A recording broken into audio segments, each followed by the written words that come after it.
दोस्तों ये है मेरे पास एक ख़राब डाटा केबल। इससे मैं एक इमरजेंसी लाइट बनाऊंगा जिसे मैं अपना मोबाइल चार्जर और पावर बैंक से आसानी से चला सकता हूं। तो सबसे पहले मैं इसको यहाँ से काट लेता हूं, आप अपना हिसाब से काट लीजिएगा।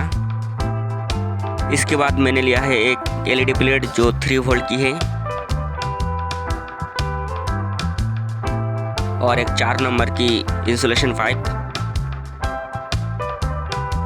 एक 2.2 ओम्स की रेजिस्टेंस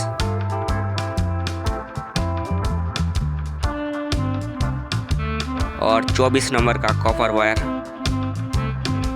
इसे बनाना कोई टफ काम नहीं है, आप इसे आसानी से बना सकते हो। बस आप वीडियो को अंत तक देखिए और जाते जाते इस वीडियो को लाइक कीजिए, चैनल को सब्सक्राइब कीजिए और अपने बाकी दोस्तों के साथ शेयर कीजिए।